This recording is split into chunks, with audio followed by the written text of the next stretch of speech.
কি ঘটছে ভারতের অর্থনীতিতে? সবার চোখ এখন রুপির দিকে। কিন্তু কেন? কারণ ভারতীয় রুপি এখন ইতিহাসের সবচেয়ে কম দামে পৌঁছেছে। রুপির দাম কি আরও কমবে? কেন এই অবিশ্বাস্য পতন শুরু হয়েছে? তাহলে কি ভারতের অর্থনীতির মন্দার সূচনা হচ্ছে? ভারতের রুপির আবারও ইতিহাসের সবচেয়ে নিচে নেমে গেছে। এ নিয়ে টানা 7টি লেনদেনে রুপির দাম কমেছে। যুক্তরাষ্ট্রের সংবাদ মাধ্যম রয়টার্স এ খবর প্রকাশ করেছে। 26 ডিসেম্বর ডলারের বিপরীতে রুপির এমন ভঙ্গুর অবস্থা দেখা গেছে। বৃহস্পতিবার প্রতি ডলারের দাম দাঁড়ায় 85.2425 রুপি। রুপির ইতিহাসে এটি সবচেয়ে কম। অক্টোবরের শুরু থেকে রুপি এ পর্যন্ত 1.74% মূল্য হারিয়েছে। 2022 সালের জুলাই থেকে সেপ্টেম্বর প্রান্তিকের পর রুপি এবার প্রথমবারের মতো এক প্রান্তিকে সবচেয়ে খারাপ পারফরমেন্স করেছে। ভারতের রুপির মূল্যমান হারানোর কারণ হিসেবে বলা হচ্ছে বাণিজ্য ঘাটতির পাশাপাশি পুঁজি দেশের বাইরে চলে যাওয়ায় রুপির এমন দরপতন চলছে। এছাড়া ভারতের বৈদেশিক বাণিজ্যের লেনদেন ভারসাম্য স্থির হচ্ছে না। পাশাপাশি ডোনাল্ড ট্রাম্প যুক্তরাষ্ট্রের প্রেসিডেন্ট নির্বাচিত হবার পর আন্তর্জাতিক বাজারে ডলারের দাম বেড়েছে ও বন্ডের বিপরীতে অতিরিক্ত মুনাফা পাওয়া যাচ্ছে। এর ফলেও ভারতীয় রুপি ডলারের বিপরীতে ক্রমাগত মূল্য হারাচ্ছে। আইডিএফসি ফার্স্ট ব্যাংকের তথ্য অনুযায়ী চলতি বছরের এপ্রিল থেকে নভেম্বর পর্যন্ত ভারতের বাণিজ্য ঘাটতি গত বছরের একই সময়ের তুলনায় 18.4% বৃদ্ধি পেয়েছে।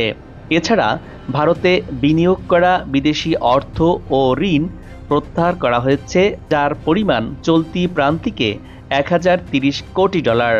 আগের প্রান্তিকে ভারতে 2000 কোটি ডলারের বিনিয়োগ এসেছিল। অর্থনীতিবিদদের মতে এসব কারণেই চলতি প্রান্তিকে ভারতে লেনদেন ভারসাম্য ঘাটতি সৃষ্টি হয়েছে। তবে বর্তমান অর্থ বছরের শেষে ভারতে 2000 কোটি থেকে 3000 কোটি ডলারের ধনাত্মক লেনদেন ভারসাম্য হবার সম্ভাবনা রয়েছে। গত অর্থ বছরে ভারতের বাণিজ্য উদ্ধৃত ছিল 6000 কোটি ডলার।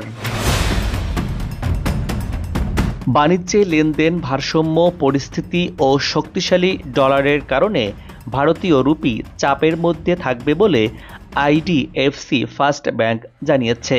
2025 সালের সেপ্টেম্বরের মধ্যে প্রতি ডলারের দাম 86 রুপিতে দাঁড়াবে বলে ব্যাংকটি মনে করছে। অর্থাৎ ভারতীয় রুপি এই সময় আরও দুর্বল হয়ে পড়বে। এরই মধ্যে ডলারের শক্তি বাড়ছে। ডোনাল্ড ট্রাম্প প্রেসিডেন্ট নির্বাচনে জয়ী হবার পর থেকেই ডলারের দাম বেড়ে চলেছে। ফলে রুপির পরিস্থিতি আরও খারাপ হচ্ছে। গত প্রায় এক বছরের মধ্যে ডলারের মূল্য সূচক সর্বোচ্চ পর্যায়ের কাছাকাছি চলে গেছে। ট্রাম্পের নীতিমালার কারণে প্রবৃদ্ধি ও মূল্যস্ফীতি বাড়বে এই প্রত্যাশায় ডলারের দাম বাড়ছে। মূল্যস্ফীতি বাড়বে এ ধারণার উপর ভিত্তি করে যুক্তরাষ্ট্রের কেন্দ্রীয় ব্যাংক ফেডারেল রিজার্ভের কর্মকর্তারা অভিক্ষেপণ করেছেন যে আগামী বছরে কম সংখ্যকবার নীতি সুদহার কমানো হবে। চলতি মাসের আরও আগের দিকে তারা এই অভিক্ষেপণ করেছেন। তবে ঠিক কতবার সুদের হার কমানো হবে তা নিশ্চিত করে বলা হয়নি।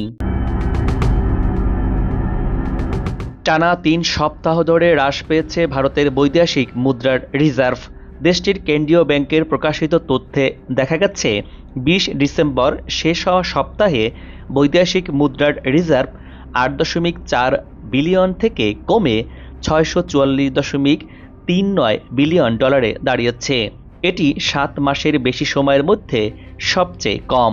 শুক্রবার ভারতীয় সংবাদ মাধ্যম দ্য বিজনেস স্ট্যান্ডার্ড এক প্রতিবেদনে এ খবর প্রকাশ করেছে।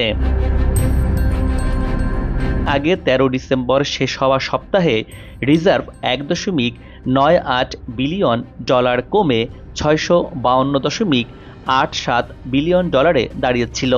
বিশ্বে বৈদেশিক মুদ্রার রিজার্ভে চতুর্থ অবস্থানে রয়েছে ভারত, অর্থাৎ চীন, জাপান ও সুইজারল্যান্ডের পরই ভারতের অবস্থান। মার্কিন ডলারের বিপরীতে ভারতীয় রুপির পতন অব্যাহত রয়েছে। গত সপ্তাহে রুপি 0.2% কমে 1 মার্কিন ডলারের বিপরীতে সর্বনিম্ন 85.10 রুপিতে পৌঁছে। পাকিস্তানের সাথে ভারতের দা মাছের সম্পর্ক, তেমনি এবার চীনের সাথেও উত্তেজনা বিরাজের খবর পাওয়া যায়। সম্প্রতি বাংলাদেশের সাথে ভারতের সম্পর্ক নিয়ে উত্তেজনা বিরাজ করছে, অথচ প্রতিবেশীরা সবার আগে এই নীতির ভিত্তিতে সাধারণত প্রতিবেশী দেশের সঙ্গে সম্পর্ক হয়ে থাকে। কিছু ব্যতিক্রম ছাড়া প্রায় সারা পৃথিবীতেই এই নীতি মোটামুটি মেনে চলে। বাংলাদেশকে আষ্টে পিষ্টে জড়িয়ে থাকা বৃহৎ প্রতিবেশী ভারত প্রতিবেশী দেশটির সাথে বৈরিতা শুরু করেছে। শুধু বাংলাদেশ না, ভারত তার কোনো প্রতিবেশীর সঙ্গেই স্বাভাবিক সম্পর্ক রাখতে পারছে না। এসব দেশের সীমান্তে অথবা কূটনৈতিকভাবে কোনো না কোনো প্রকারের ঝামেলা লেগেই রয়েছে ভারতের। সবশেষ ভারতের অন্যতম প্রতিবেশী বাংলাদেশে সরকার পরিবর্তনের জেরে ভারত অহেতুক তার সঙ্গে সম্পর্ককে নেতিবাচক করে রেখেছে বলে মনে করছেন বিশ্লেষকরা। ভারতীয় পর্যটকদের ভিসা দেওয়া কমিয়ে দিয়েছে সংযুক্ত আরব আমিরাত। দেশটির নতুন আইনের কারণে ভারতীয়দের ভিসা পাওয়া কঠিন হয়ে গেছে বলে জানিয়েছে ভারতীয় গণমাধ্যম হিন্দুস্তান টাইমস। ভারতকে দেয়া বিশেষ সুবিধা বাতিল করল সুইজারল্যান্ড। বিশ্লেষকরা বলছেন, এই পদক্ষেপ ভারতের পণ্য রপ্তানি ও দ্বিপাক্ষিক বিনিয়োগের ওপর প্রভাব ফেলতে পারে। এবার ভারতকে অসহযোগী দেশগুলোর তালিকায় অন্তর্ভুক্ত করেছে যুক্তরাষ্ট্রের অভিবাসন ও শুল্ক প্রয়োগ সংস্থা আইসিই। আইসিইর তালিকা অনুযায়ী যুক্তরাষ্ট্র থেকে 14,50,000 অবৈধ অভিবাসীকে বিতাড়িত করার পরিকল্পনা রয়েছে।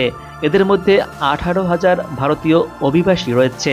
সাম্প্রতিক বছরগুলোতে প্রায় 90,000 ভারতীয়কে যুক্তরাষ্ট্রে অবৈধভাবে প্রবেশের চেষ্টাকালে আটক করা হয়েছে। যদিও অনেক ভারতীয় অভিবাসী যুক্তরাষ্ট্রে তাদের অবস্থান বৈধ করার চেষ্টা করছেন, তবে এই প্রক্রিয়া 2-3 বছর পর্যন্ত হতে পারে। গত এক দশকে ভারতের প্রতিবেশী অনেকগুলো দেশের সরকার হয়তো ভারতের প্রতি খুবই বন্ধুত্বপূর্ণ, কিন্তু সে দেশের সাধারণ মানুষ ভারত বিরোধিতায় ফুঁসছেন। এই একই জিনিস বাংলাদেশে ঘটেছে, নেপালে ঘটেছে এবং মালদ্বীপও ঘটেছে। কিন্তু স্থিতিশীলতা এবং গণতন্ত্রের দোহাই দিয়ে ভারত কখনো সেসব দেশের মানুষের ক্ষোভ বা উষ্মাকে অ্যাড্রেস করার চেষ্টা করেনি, বরং ধরে নিয়েছে ওই দেশের সরকার পাশে থাকলেই তাদের স্বার্থ সুরক্ষিত থাকবে। ভারত প্রতিবেশী দেশগুলোতে নিজেদের স্বল্পকালীন স্বার্থের হিসেব করেই এগিয়েছে। দীর্ঘমেয়াদে কি হবে তা নিয়ে কখনো মাথা ঘামায়নি ভারত, আর একটার পর একটা দেশে তার পরিণামও ভুগতে হচ্ছে তাদের। ভারতের চারপাশে শত্রু রাষ্ট্র হিসেবে চীন, পাকিস্তান এবং বাংলাদেশও অন্তর্ভুক্ত হতে যাচ্ছে। প্রতিবেশী দেশের সঙ্গে এমন সম্পর্ক ভারতের জন্য চরম সংকট তৈরি করেছে। এর কারণে সময় যতই গড়িয়ে যাচ্ছে ভারত ততই একা হয়ে পড়ছে।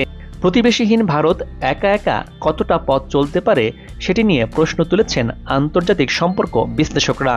অনেকেই বলছেন, একা পথ চলা ভারতের জন্য বড় হুমকি হতে পারে। দর্শক, এবার বিদায় নিচ্ছি। আগামীতে আবারও দেখা হবে নতুন কোনো জায়গা, তথ্য আর ইতিহাস চিত্র নিয়ে। আপনার পছন্দের কোনো ভিডিও চিত্র দেখতে চাইলে কমেন্টস বক্সে লিখে জানান। ভিডিওটি ভালো লাগলে চ্যানেলটি সাবস্ক্রাইব করে লাইক দিয়ে শেয়ার করুন। ভালো থাকুন, নিরাপদে থাকুন এবং সাথেই থাকুন।